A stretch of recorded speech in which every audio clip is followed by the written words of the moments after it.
All right, sir, what's your name? Nicholas Johnson Green. And are you currently homeless?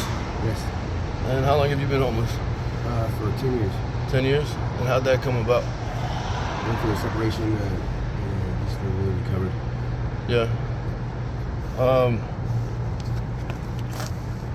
What would you say the barriers are between you and getting housing? My situation's a little different. I'd say the police that are working now around me are the barrier between me and getting a house. What's going on with that? Well, they look at me and I've been inherited a lot of houses, and so I can get into an abode that has my name on it. That's empty. So when I try that, it seems like, well, it doesn't seem like it. It's every time I try to get into one of those houses, with everything legit, with the paperwork intact, ready to catch the mail the next day.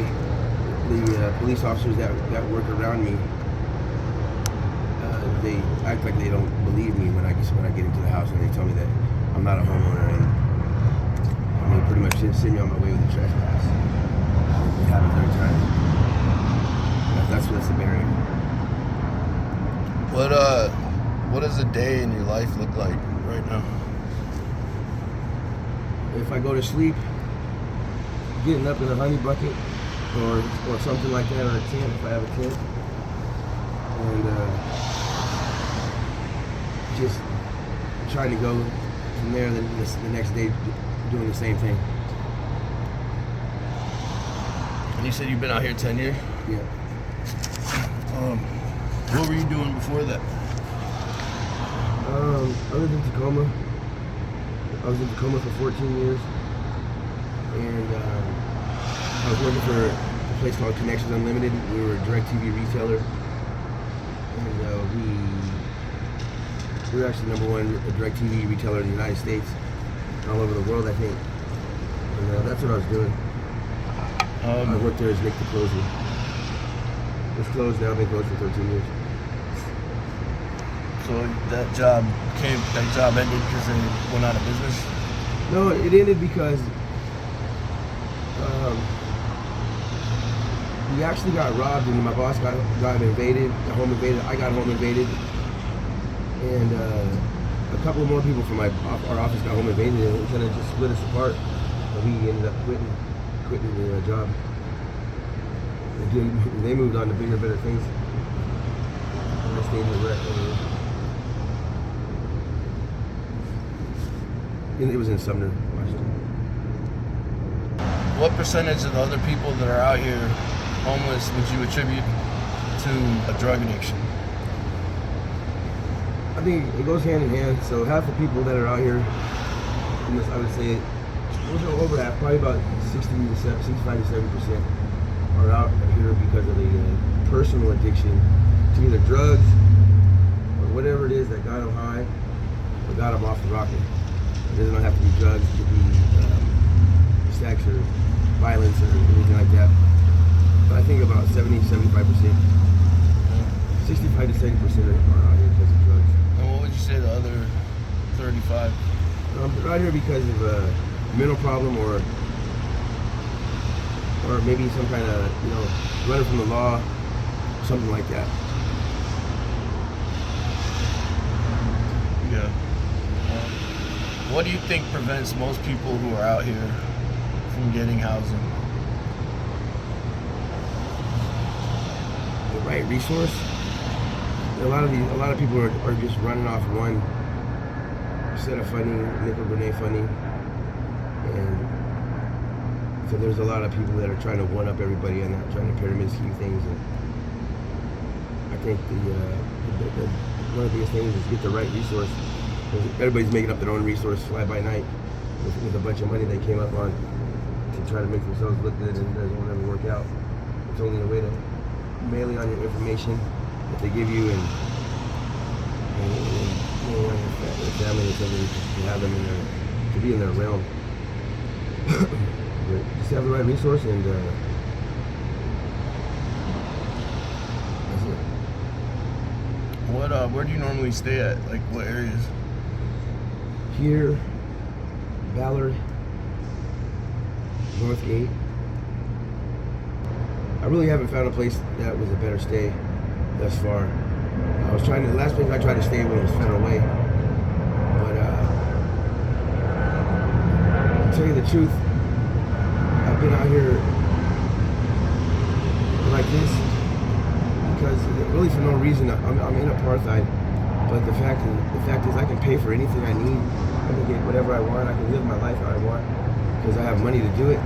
But the people around me, because I'm in apartheid, a real apartheid, and they formed a community around me, and the community around me is Burger King. They have it their way, do what they want, and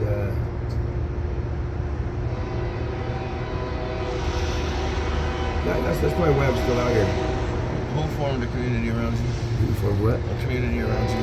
They're called Ramtha, RAMTHA, and it means Rumali, American Money Through Hierarchy. And it's from an old Cat Stevens thing back in the 70s. When he was, that's not where he's from either. Not at all. He was just involved. It's a Bin Laden and a smorgasbord thing with hierarchy, rhetoric, and political jargon mixed in the middle. And they formed a community around you to try to prevent you from succeeding. They'll be in every store that I've gone to, like inside before I get there. And they'll be talking about my benefits, like a free run of the mill, or they'll be using my name and trying to do things that are progressive in my life through whatever website they've seen me on or through the information they have on me. For example, I have people that are already trying to rendition the family I grew up in Grandview, Washington, at 804 Coach Court. They have families moving into the house that are named Tyler and Nicholas. And they have mom, dad, same name as my mom and dad. That's just outrageous. It's getting crazy. Yeah. So they're basically like just trying to sabotage you. Yeah. What they do is they lure people here through like an event or some kind of scheme, saying that you can be the prince, you can meet the prince, you can have a chance at his pension, stuff like that. And they lure you to the situation, and then after that, it's pretty much up to them what they do. I don't know. It's a cult, though. Yeah. It's really a cult. So why do you think they do that? If I told you, you probably wouldn't believe me. Yeah. Well, I came to the United States as the Messiah as a little kid, and I went from there. I was always Barack Obama is my big brother, possibly my dad. Dr. Donald Trump is my uncle, possible dad, and I have 44 dads and 44 mothers. I'm the entity off President Roosevelt's desk. And it was I was given as a gift to certain people around the world as an entity. And I'm here today, and that's not.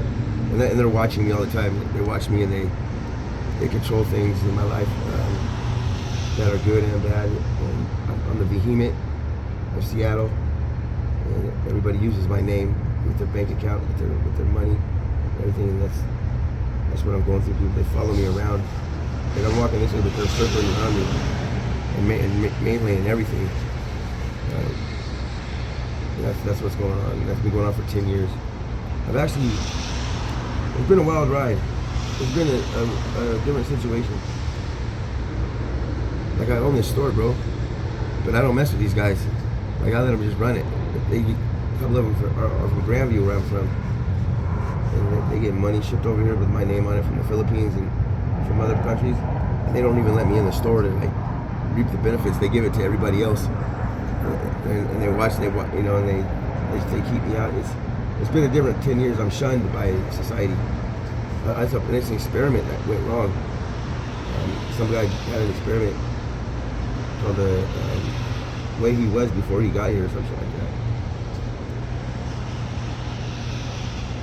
But yeah, that's just for a lot of people homeless. There's people that bother them. because there's a lot of people that think they're better than people. But this is on a real scale. It went from apartheid to homicide to genocide to hypnerocide, all kinds of stuff. What was that last one? Hypnerocide. What is that? Where they hypnotize you and make you think that you're someone else, or you don't remember like who your parents are or something like that. Is that something that's done to individuals or to like groups of people? It's done to the individual. It's real though. Like a lot of people can't see it because they're supposed to be a secret society, but they're starting to catch up with them. Because I've been here for 10 years, so there's nothing else to melee on except the people that they lure in. I mean, you probably see it every day. People get lured in, and then next thing you know, they're a part of it, and they can't go anywhere until the job's done or something. In Seattle, I've seen it all. I really have. Some of the strangest things over here. What's like the weirdest thing you've seen out here? I seen a man turn into a rat. I saw about 3 times a truck, twice a semi, and once a van fall through the floor while driving, and just boom, and they're gone. I seen that and I was like, damn, that's crazy. Like the floor opened up? Yeah, like it opened up in a straight box, big enough just for that thing to fall down into. And then it closed back together? Like it sucked it up on purpose. Huh. Where was that at? Right under the bridge here, actually twice under the bridge. And one time down up in downtown.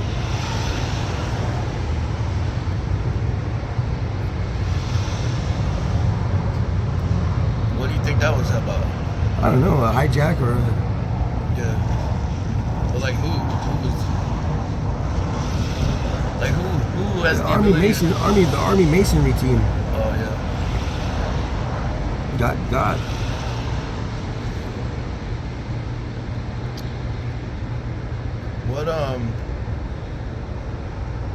What are your hopes and dreams for the future? Well,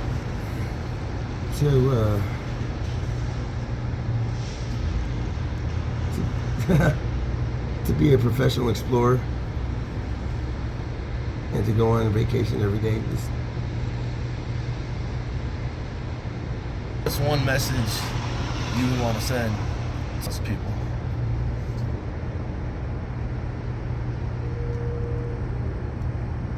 Whenever you feel like you're doing bad and you're away from people and you think people are mad at you and you're isolating, just remember that there's other people probably doing the same thing. And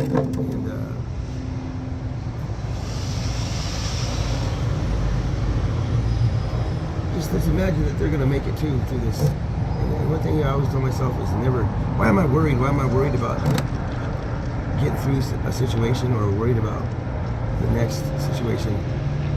When I look back on every single time I was worried, it always worked out anyways in the end, every single time.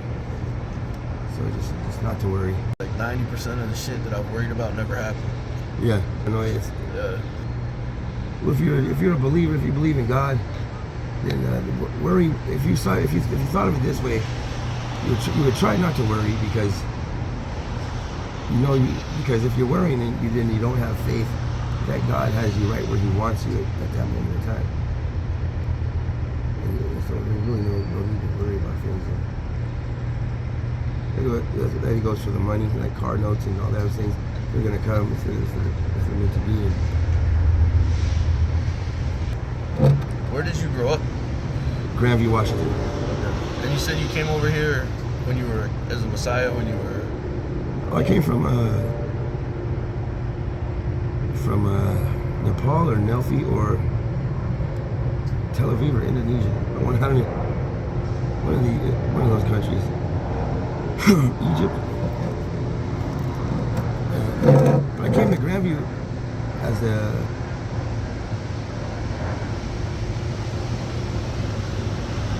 the living God. I'm not even joking.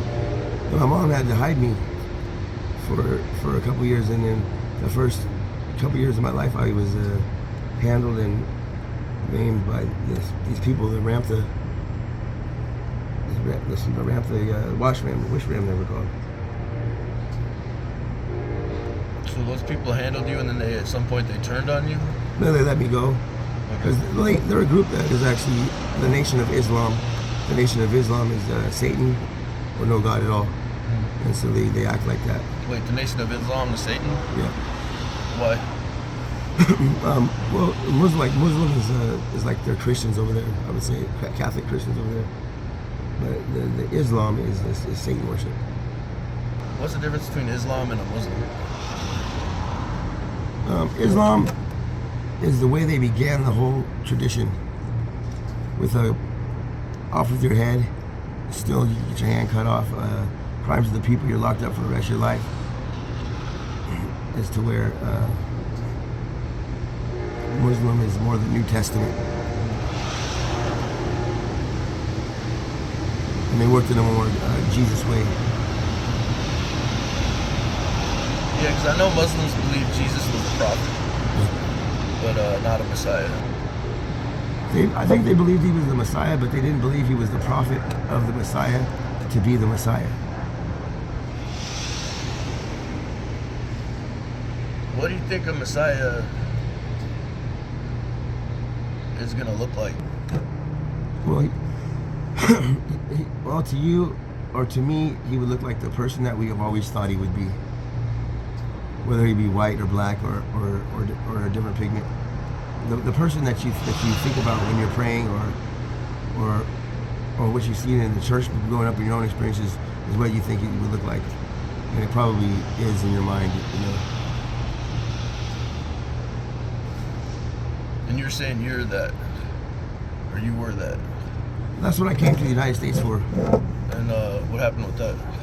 I always knew, well, I was about 12 years old. My dad told me that I was an heir in Puerto Rico and a lot in other countries around the world. And I went to genealogy.world.com one day, and it confirmed everything that I knew that I was growing up. Because in that website, it's a reflection of what God thought of you before you were even born or brought up or thought of. And it's in the image of Him. So I checked it out one day, and it said the same thing that I was going through growing up. And it all works out. It all works out in the end with a bunch of information and all the stars that lined up and everything added up and made it look like it was me. And now if you go to genealogy.world.com, I found out that it is me. So I'm a little freaked out about that. But, for people that are new believers or that just don't know God or want to know God, He's going to look like you imagine him, no matter what your imagination is. You said Obama's your uncle? He's my big brother. He's your big brother? You said Obama's your big brother and Trump is my uncle. Your uncle? Yep. So what would you say your political stance is? I'm saying this on camera. By the latest in 15 years, I'll be the president. And if I let everything in my life now get in the way of it, then I wouldn't be. But it's just, it could be by association and family association, but it's also by, I have the ability to make big decisions that are going to affect a lot of people. Would you say you're more left-leaning or more right-leaning? Would you say you're more conservative or liberal? I'm more independent and kind of a in a subliminal way, because I like to listen to people and what they have to say, and then debate if there's an issue, like we can meet in the middle type thing. I'm more of an independent liberal. Who is your favorite 2024 presidential candidate? Barack Obama. No, it was this year. It would have been between Kamala Harris and Donald Trump. Who was your favorite? Oh, he didn't make it past Barack Obama didn't make it past the first round, or anything? Not this time. I'm going for Donald Trump then. What do you like about Trump? That he keeps getting better and better and better at it. And he got in there and he knows everything, and now he got the routine down. If he really, damn, I hope he could do this. He could do it. He could do it. I didn't know that Donald Trump was a winning candidate. Yeah, he's the current president.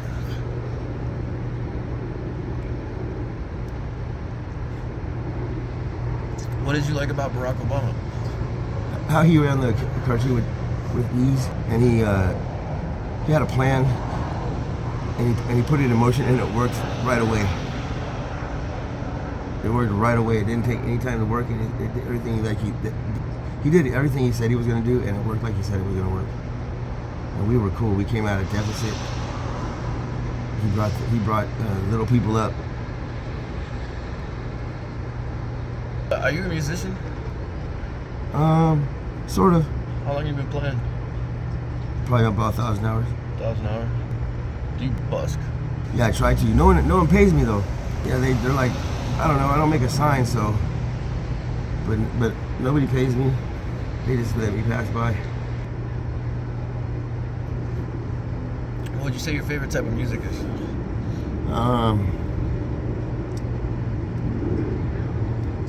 Like my favorite band is Sublime and like Live and Tool. I'm not sure what my favorite kind of music would be.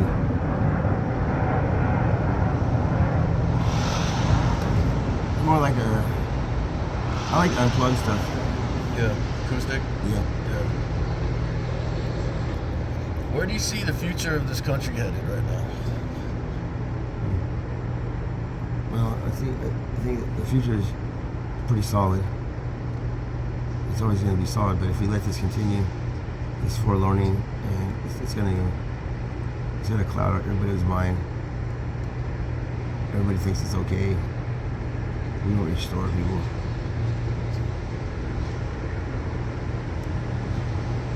Would you say overall you're happy? Not really. There's a lot going on. I've been trying to find my kids and see what's going on with them, and I can't seem to get a hold of them, and everything I do is sabotaged. I'm not really that happy at all. This Rampa group, they killed my whole family, bro. They killed my mom, dad, cousins, brothers, aunts, and they keep on doing it to everybody. They're pretty bold, and they're also the craziest people out here.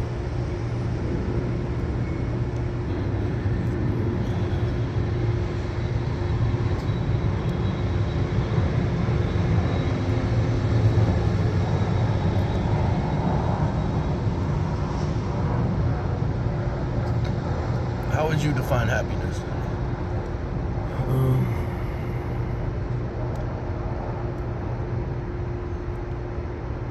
By the way everybody else feels around me right now. That's how I've been doing it. But on the real note, by the way I feel.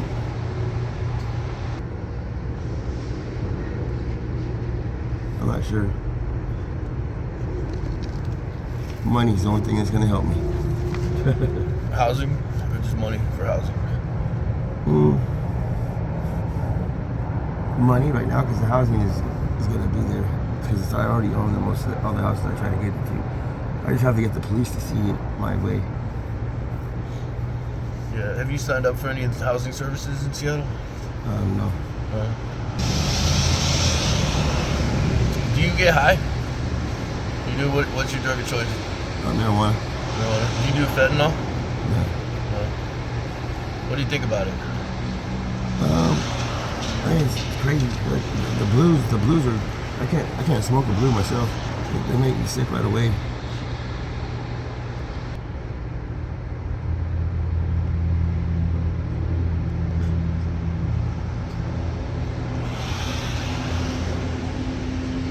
Nick, you falling asleep, bro?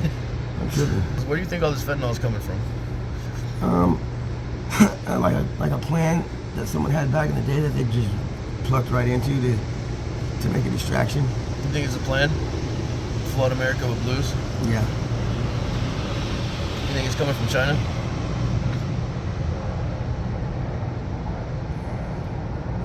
Yeah. No. Japan. Japan? What makes you think that? I just know.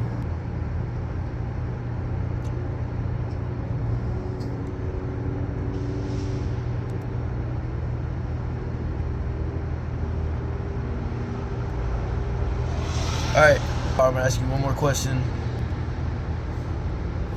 Try to stay awake for this one. What advice would you give to somebody who's out here newly homeless? Try not to get involved with anybody. And try to get out on your own, you know, as far as getting your own place or going to get a place alone.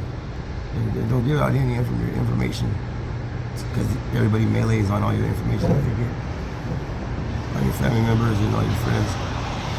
And